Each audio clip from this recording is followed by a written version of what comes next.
At more than 4,000 meters above sea level, at the highest point of the planet, there exists a land wrapped in clouds, prayer, and mystery. Tibet is not just a region, it is a state of the soul. There, where oxygen is scarce and the mountains touch the sky, life defies all logic. Nothing grows easily, the cold bites the bones, and distances are measured in days of walking, not in kilometers.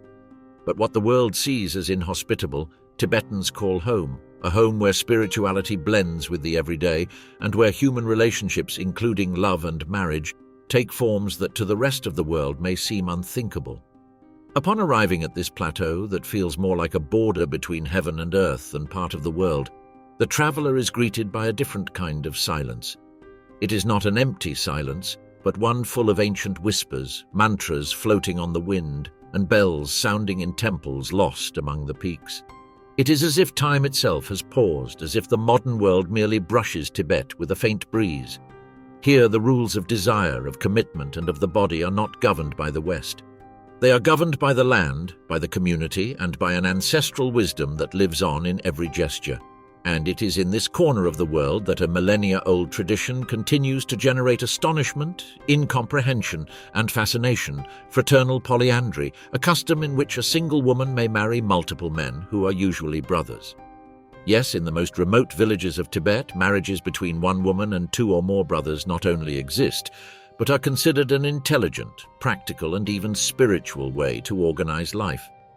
While the rest of the planet debates monogamy or polygamy, Tibetans have found a system that balances economy, inheritance, and desire. But why marry several brothers? What drives families to keep this custom alive? The answers are not found in modern logic, but in the demands of the environment.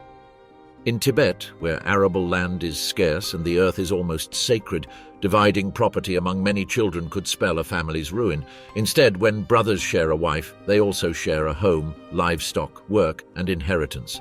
Nothing fragments. Everything remains united.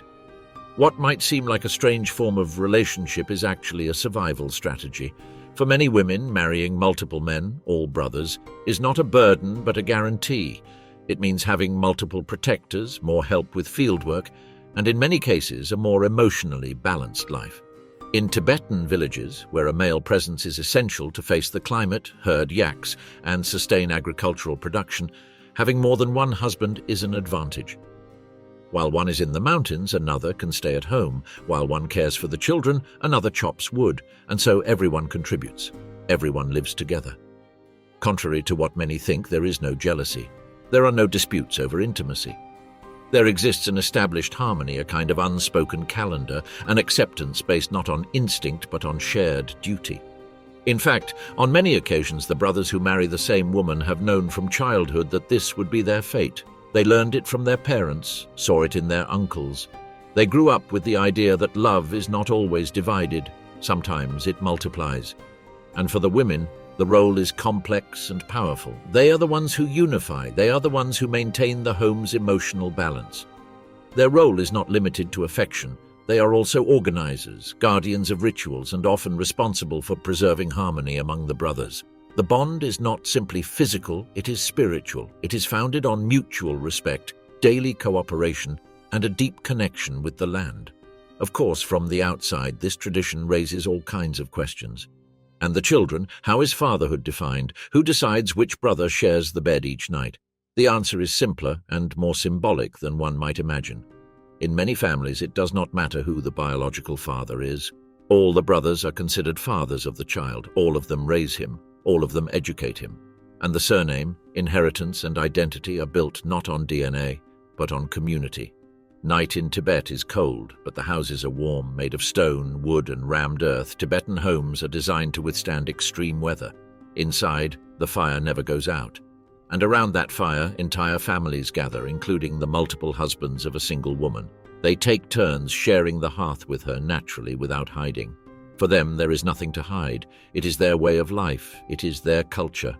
And although modernity has tried to push this custom into oblivion, especially under Chinese influence and homogenization policies, in many corners of deep Tibet, polyandry remains alive. It is practiced in silence, in villages that do not appear on maps, in communities where words are few but bonds are strong. Because in Tibet, human relationships are not shouted, they are lived. And in this first glimpse, what seems like a strange, taboo, or exotic act begins to reveal itself as what it truly is, a wise response to an unforgiving environment. A way to live love without selfishness, without possession, without fear.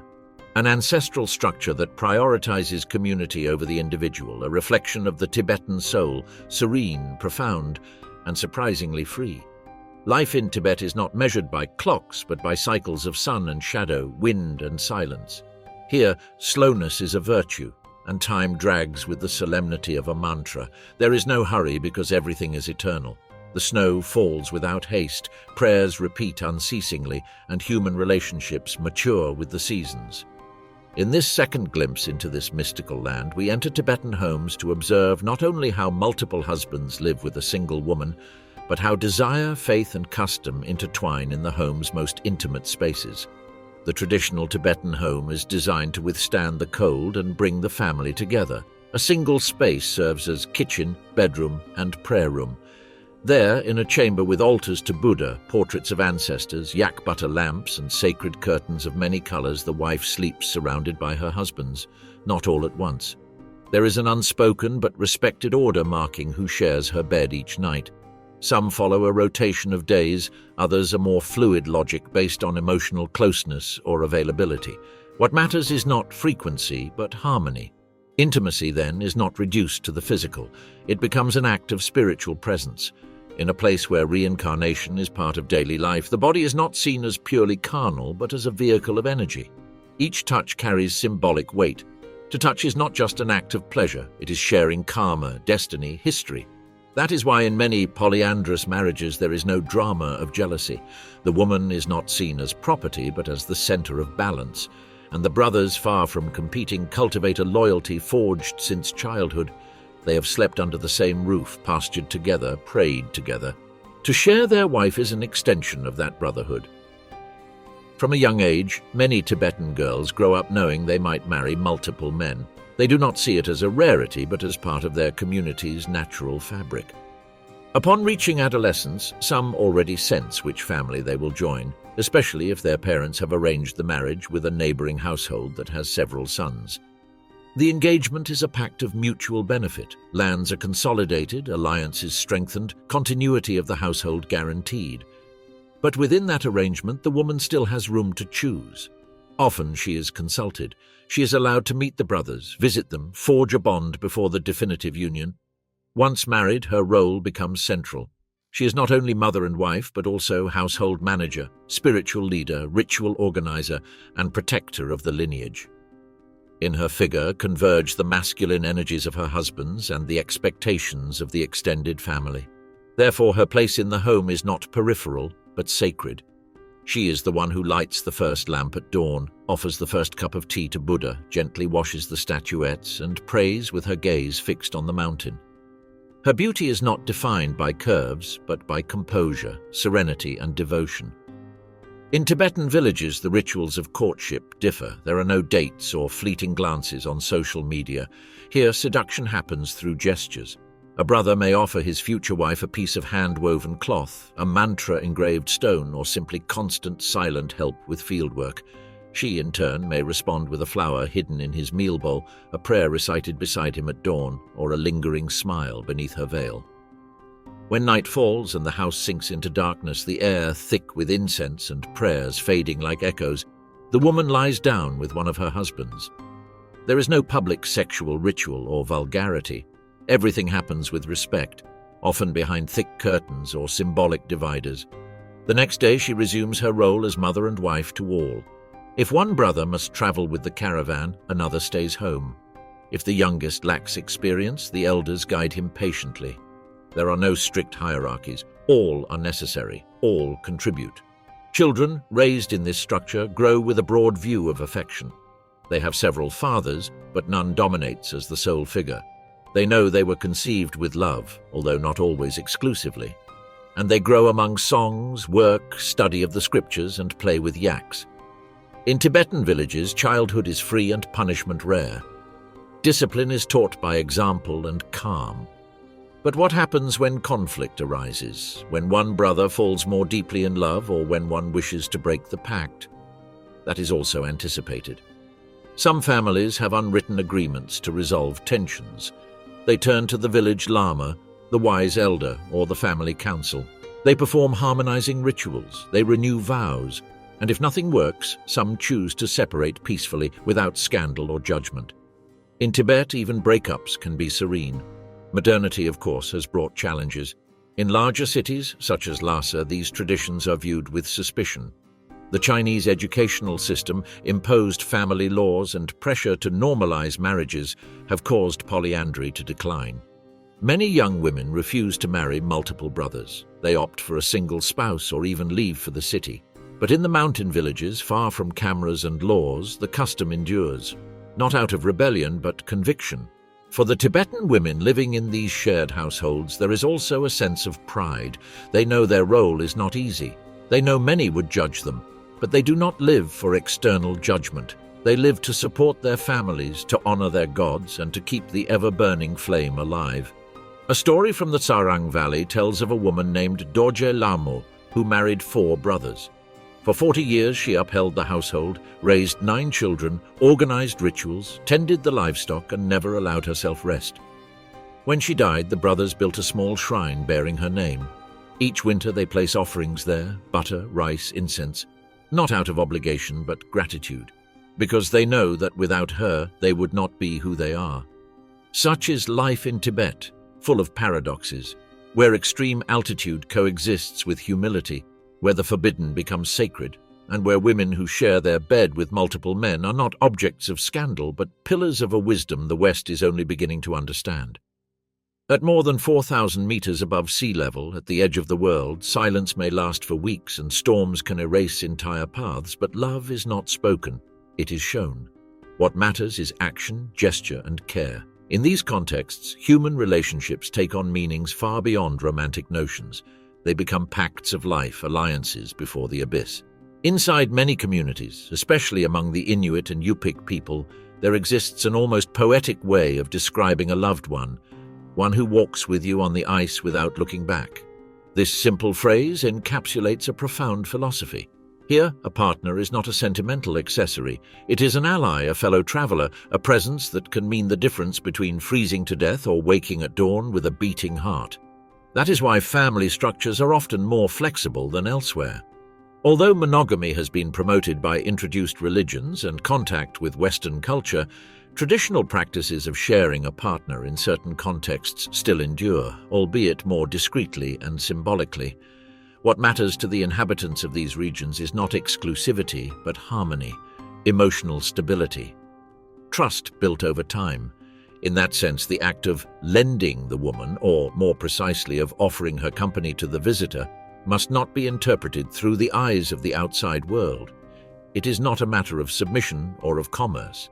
It is a practice rooted in survival, in reciprocity, in the understanding that sharing human warmth can be an act of generosity as essential as sharing food. The women in these communities are not objects of exchange. They are active agents of their own decisions. Often they are the ones who suggest the gesture, not out of obligation, but out of perception.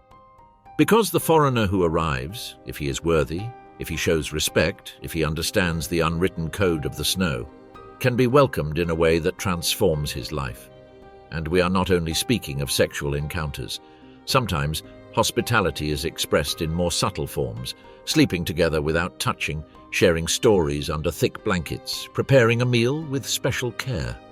In Alaska, affection is conveyed through silent gestures, serving the hottest soup, arranging the softest hide, placing a hot stone between the guest's feet. Each of these acts is a way of saying you are safe, you can trust, you are welcome. Often, these practices arise during the depths of winter, when villages remain completely isolated for weeks or even months.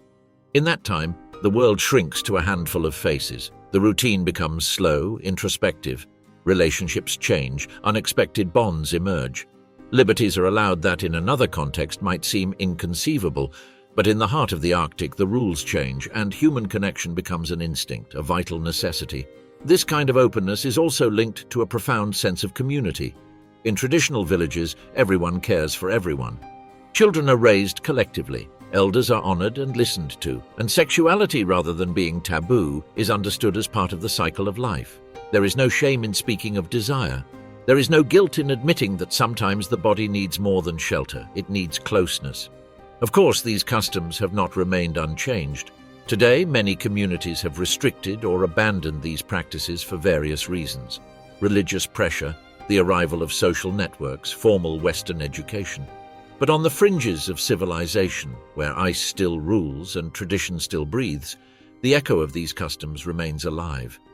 One of the most fascinating aspects of this reality is how it has also influenced relations among men. Instead of competition, many villages foster solidarity. A man who allows another to share the warmth of his wife does so not from weakness, but from security, from the certainty that his bond with her goes beyond a single night, and from the understanding that in certain contexts, offering affection is offering life. In Alaska, the body becomes a refuge, and a woman who welcomes a man into her cabin does not do so to give pleasure, but to share something deeper, her time, her silence, her space. That is why for many visitors these encounters end up being more transformative than erotic. Because they do more than touch the skin, they touch the soul. The extreme climate has even conditioned the way in which long-term relationships are understood. Marriages are usually based on practical compatibility rather than romantic ideals. What matters is knowing how to work together, hunt together, raise children under the harshest conditions. Romance, if it appears, does so in different forms.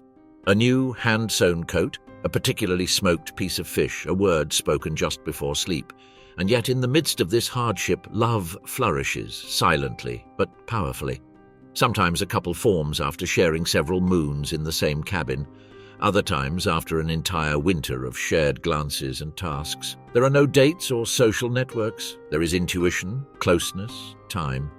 Because in Alaska there is no rush to fall in love, but neither is there enough distance to pretend. The idea of surrender, of allowing another man to share the woman's bed, is also imbued with spirituality.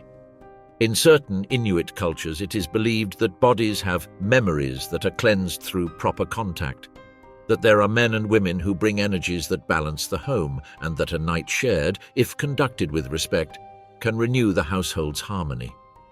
These beliefs, although no longer taught openly in schools, are preserved in oral tales, in ancient songs, in whispers between generations. They are part of the spirit of the North, hard on the outside, warm within. And thus Alaska becomes more than a frozen landscape.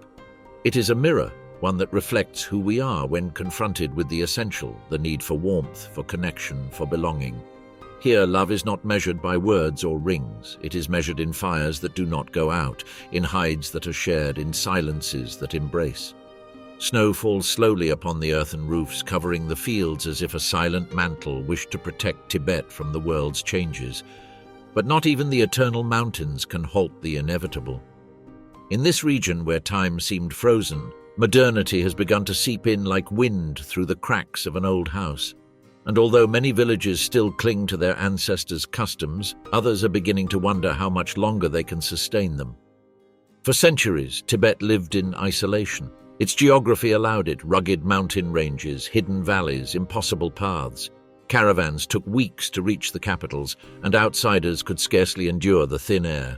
This distance turned it into a land of secrets. The world only knew legends, monks floating above the ground, temples hanging from cliffs, and women who shared their bed with multiple brothers, as if love were a flame that does not extinguish, but is divided. But with the 21st century came paved roads, mobile signals, satellite television, and with them, new questions. Young Tibetan women can now watch foreign soap operas where women freely choose their partners, where marriage stems from personal desire rather than family agreement. Some begin to doubt, why share a husband when they could have just one? Why live with 4 men when they could study, travel, and dream on their own? In major cities like Lhasa, these questions are already dismantling structures once held sacred. Parents, for their part, find themselves at a crossroads. On one hand, they know that polyandry has saved their lands from division, kept families united, and been the foundation of economic stability. On the other, they feel that if they push too hard, they will lose their daughters, who will choose to leave rather than accept a tradition they no longer feel is their own. Thus, many homes undergo a painful transition between permanence and loss, between mountain and city. In villages where fraternal marriage is still practiced, resistance is silent but firm. Elders recall that it is not an imposition, but ancestral wisdom. They tell stories of women who, by marrying several men, managed to unite rival clans, prevent wars, build houses that withstand time. The Tibetan woman is like the Valley River, says a lama from Amdo. She can receive many waters, but she always maintains her course. However, the challenge does not come only from within. External authorities, especially the Chinese government, have promoted modernization policies that involve eradicating customs deemed archaic. Polyandry has been one of the most targeted practices. In some cases, it has been explicitly prohibited. In others, made difficult through legal procedures, imposition of household registration systems, and promotion of normal marital models via media campaigns. This has generated a subtle but constant tension. Many families have chosen to practice polyandry in secret. They do not mention it in official documents nor declare it publicly, but they live it tacitly. Thus, a woman appears as the wife of one of the brothers in the papers, but in reality she lives with all of them.